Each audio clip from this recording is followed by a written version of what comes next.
Team USA nasarapan sa stick o kita o sahod na tatanggapin ni Clarkson sa paglalaro sa World Cup. Sulit nga ba ang laki mga idol? Pati na si Kai Sotto tiba-tiba din. Nasa pang-apat na araw na ng World Cup at tila bang binibigyan pa ng chance ang Gilas na mag-top Asian finisher para sa Olympic spot.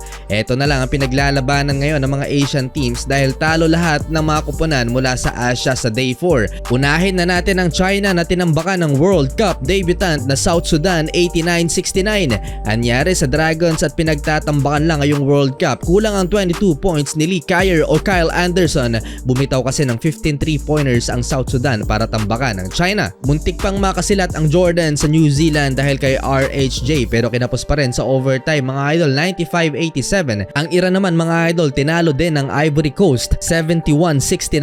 Ang African team na to ay tinalo naman ng Gilas sa isang tune-up game. Hindi na kayang buhatin ni Haddadi ang Iran. Unang panalo naman sa World Cup ng Cape Verde matapos talunin ng Venezuela 81-75. Slovenia tinalo din ng Georgia 88-67 led by Luka Doncic 34 points, 10 rebounds, 6 assists and 3 steals. Serbia naman mukhang masisecure na ang top spot sa Group B matapos talunin ng Puerto Rico. Lakas ng Serbia mga idol 94-77 sa Araneta Coliseum.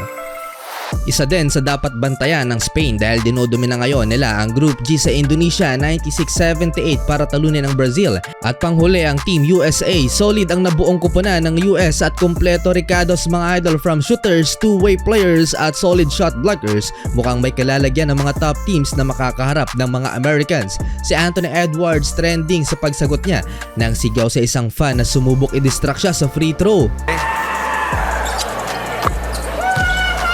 109-81 ang final score sa game na to laban sa Greece at player of the game pa si Austin Reeves. Samantala ay nilabas na ng FIBA ang video clip ng stick o review ng Team USA at mukhang nagustuhan nila ang pagkaing Pinoy na ito pero hindi nila nagustuhan ang how-how. Cereal straws, remember them? Yeah, 9 out of 10.